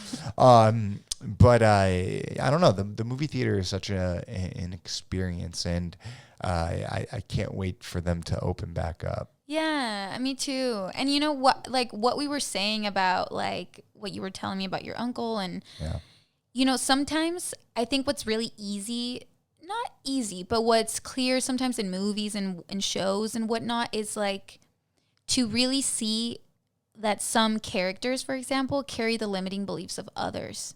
And that's the thing, right? It's like whose limiting belief are you living your life through, you know? Because like you do have the right to give it back to that person and be like, this is yours, but I get to, you know, fully live my potential. Yeah. And that's seen so beautifully sometimes in certain movies and certain stories, and that's why I love like acting and movies. Yes. But it's true, you know, that's so nice. And that experience also in a theater, like where everything's completely dark and it's just so huge, and that is it has a name. Like your brain is actually on some type of like, it's not a meditation, but it's like a meditative state. Like your brain goes into, which is why it's important, like kids, what they watch and all these things, you know what I mean? Because it's so immersive. Like it's so immersive, especially in a movie theater.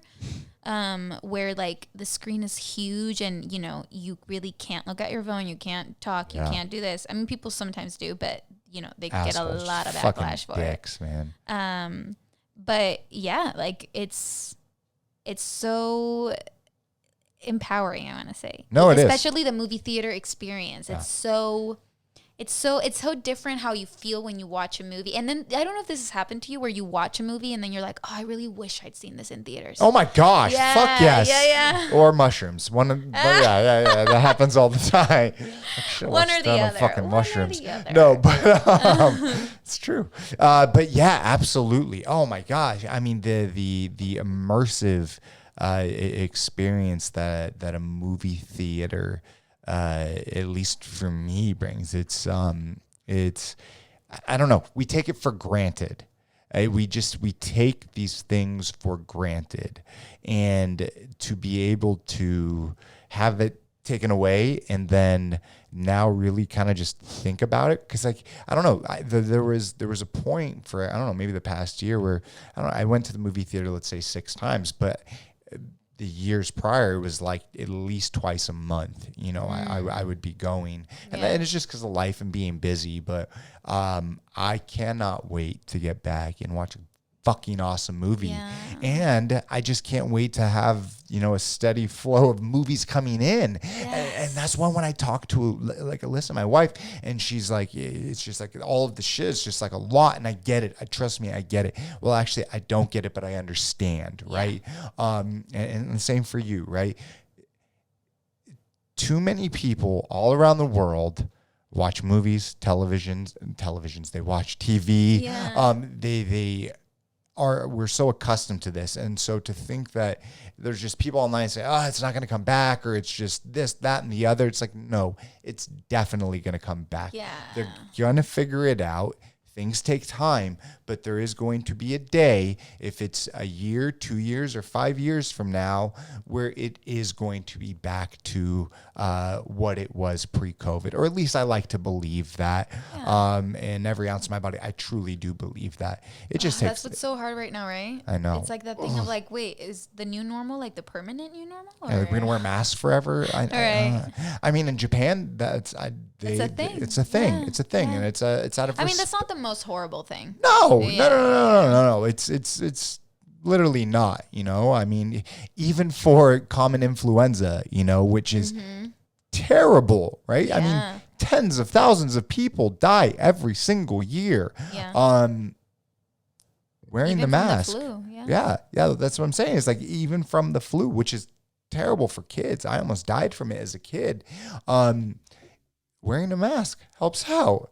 I mean, you know, it's there's some real science, like we spoke about it earlier. So it just doesn't go just for COVID, right? I mean, I hope we don't wear masks forever. Like, but if that means I have to walk into a store and wear a mask, then, you know, so be it. If I'm in a crowded place, I have to wear a mask, you know, so be it. And I'm sure mask technology will get better and better. Actually, I saw these masks, like, cause I was looking up all these different masks and I kind of nerd out on buying masks and Alyssa kills me. But there's this mask that's coming out and it's like this full face shield and it's got like fans and like all of this stuff and like ionizer, and I don't even know if I'm fucking saying it correctly and I wish I knew the name of it, but it's like it allows you to breathe in like the cleanest air possible, like filters the air. You'll link it Yeah, below. I definitely will if I can remember there was a Kickstarter for it. Can't you find it? Jesus, man. No, I'm just joking. I'll find it. There was a Kickstarter for it. Who knows if it was bullshit anyways, but it looked really cool. But that being said, you know, if that is the worst thing that comes out of all of this, although I wish we went back to not wearing masks, but then after learning more about it and learning that, you know, Japan and, you know, a lot of these other cultures, it's just common practice for them. They do, and I think it's also just like a common courtesy if you are sick. That is it. Like if you have a cold or if you're coughing or whatever and you need to be out and about your day because you're working, like people wear masks out of respect or out of just, you know, a courtesy for other people. Of course. That's something that we've never done or that's not in our culture. It's not in our, you know. But things change, but right? it could be. Yeah. And it wouldn't be the worst thing to just live somewhere where it'd be less risky to get sick or whatnot. Oh, 100%. And I'm for sure. I just kind of thinking about all of this, you know, living in California, you know, I'm so used to now, although it's like, it's not as weird as it was in the beginning, seeing people wear masks in stores. Sometimes I sit back and like, God, this is crazy. At the beginning, it was like, whoa, right? But months into it, flying to Florida a month ago, right? Yeah. I was, and Alyssa was tested and testing all that shit. So good. And it's been a month. So that being said, I remember getting to Florida. I land and we go to a gas station. I have my mask on. It says put on a mask, and obviously I'm going to wear a mask regardless. I walk in. I'm waiting for whatever the heck I was waiting. The first 5 people who walked in, no fucking mask on. Oh, wow. And it was so weird, which is so fucking weird all in itself because it was, it's weird wearing a mask, but now it's weird not seeing a person wear a mask in a store. Yeah, that's it's just fucking weird out there. But I love Florida. Like I always have a good time. But they're definitely a different breed, you know. But it really made me think, like that whole saying, like no shoes, no shirt, no service. Like I said at the beginning of the podcast, it's like, hey, you know, if a store tells you to wear a freaking mask, they're right to freaking do that. It's not like they're saying, oh, because you're this color or like this sex. No, that's completely different. Yeah. And it is common courtesy. That is for sure. So kind of take it a step forward as we kind of start to wrap this up. Yeah.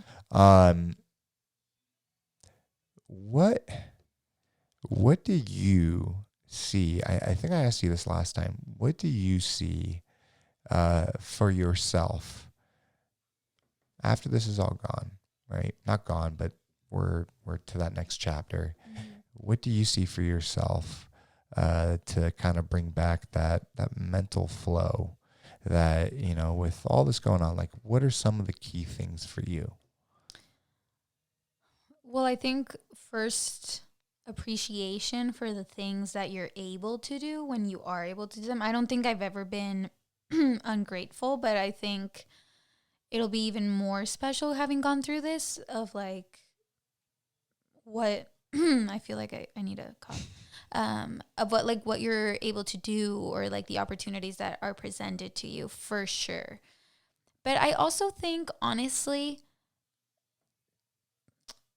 there's right now, I think it's also, you know, we have all these goals and all these things that we're trying to achieve, and they're all super valid and they all add value to your life. But like, you also need to have a foundation of like who you are without those things. Yeah. And that's been hard. And I think it's always going to be hard. But if this time has taught me like kind of anything, it's, you know, really like the things that you're doing on the day to day or whatever, like they really can't define you or like sway you that hard. They really can't. And I think that's what I'm hoping for myself. Like, it's obviously like a work in progress, but this time has taught you like, okay, you have this, you're here right now. Like, your life is frozen at this moment. Like, okay, you need to find a way to be okay with like exactly who you are right now. And I feel like that's just so vivid at this moment. Versus at any other time in your life where you do have to face that and you do have to accept it and deal with it. But right now it's especially true of like, you have nothing but who you are exactly in this moment, and to be at peace with that. Right. So I feel like that's what I want to carry forward, like not letting things interrupt that peace, I guess. No, I totally get that.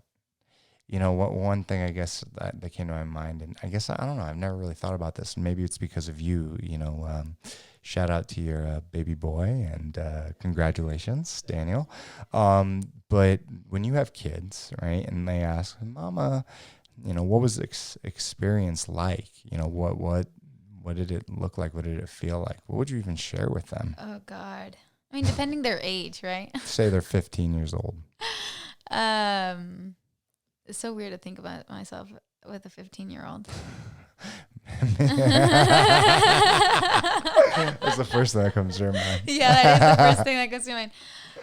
Honestly, we're at the beginning of it, right? But Jesus, just how like, I mean, it's kind of like when you don't know what working is, and somebody tries to explain to you like the value of like money or food on the table or, you know, your education, and you're just kind of like, yeah, I get it.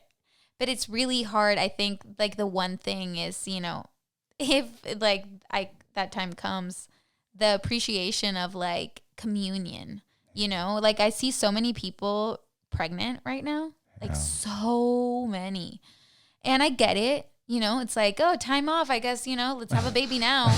But and I was sort of like, damn, I wish I'd been in a place in my life where I was ready for that. Like, yeah, take time off work without really needing to take time off work. Like, that's great.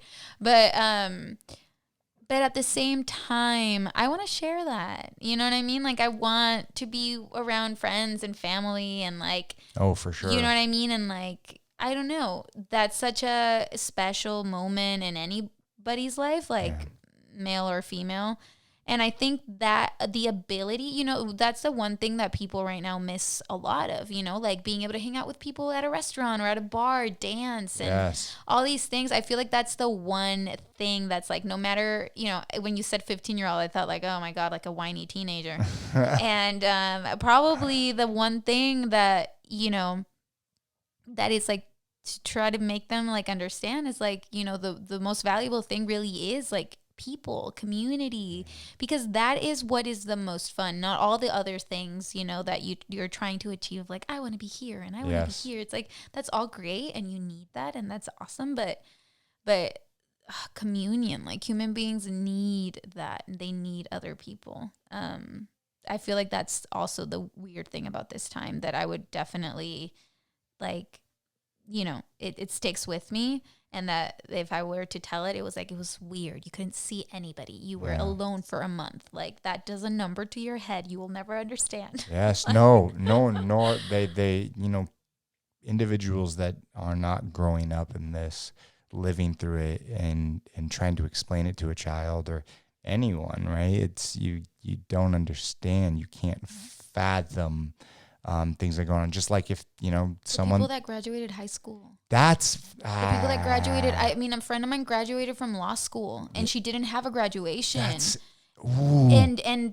And like, that's so insane. Like, it's that's so crazy. Shitty, you know. I mean, I'm just thinking about my younger brother. Like, he played baseball, you know, his whole entire life. varsity pitcher, fucking badass, like total jock, like just good looking dude. Like this was his last year, and to be able to just, prom and like, although like during that time it like seems cheesy and all, it's like, no, these things, the graduation, the playing the baseball, your last fucking year. I mean, he literally was playing since he was like 4 or 5 years old, right? And this was like, that was it. And it's just like all taken away. It's just like ripped out from under you. And it's like when I say things, it's not to like put down like the deaths and the individuals, but the kids who, I mean, I obviously feel terrible for the people who lost their jobs and people that lost people and things of that nature. But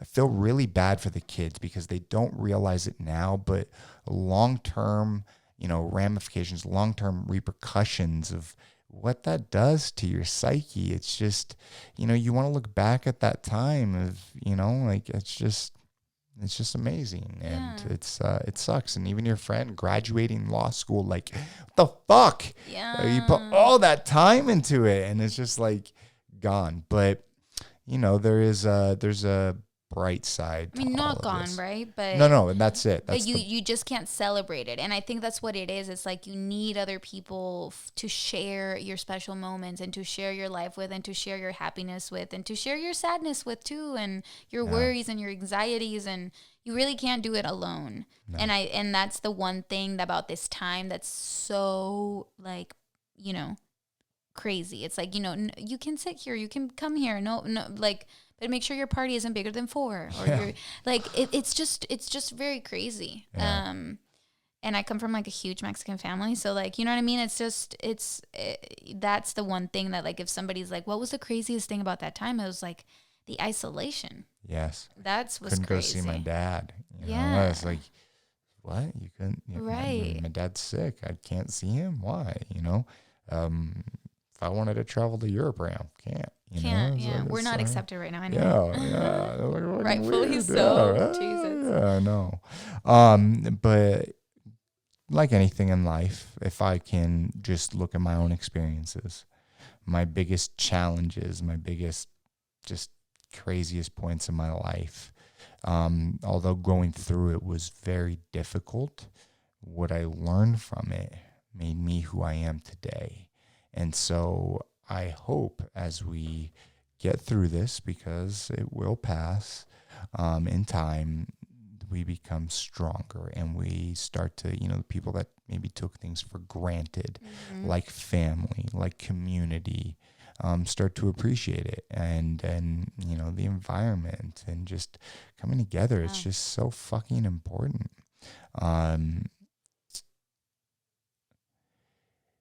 Any last words? So much pressure. I think that's what you said last time. I think that's exactly the words. I'm going to look it up.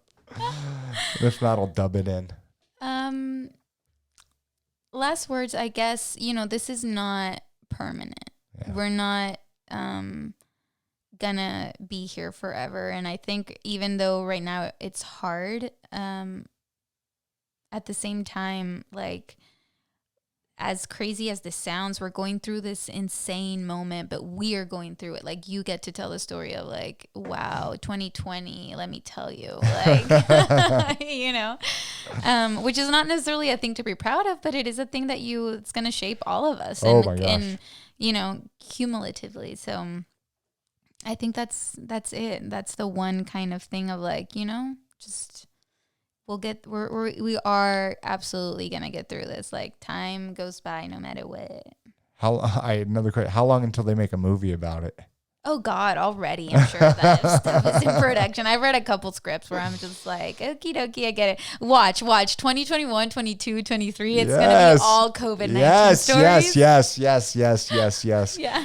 COVID comedy, COVID sci-fi, COVID horror, COVID this, COVID that. COVID horror. Yeah. How more horrible could it get? No, I guess that's true. Well, although Contagion, right? That's such a... I didn't watch it because I was like, I don't want to. Oh my gosh. Have you seen it? Yes. I watched it at like the beginning of all this. Yeah. And I was like, whoa. Yeah. Like just makes a lot of sense, and they called it, and obviously some things are different, but it's just it's just pretty all the conspiracy theory people are like, that's Hollywood telling us.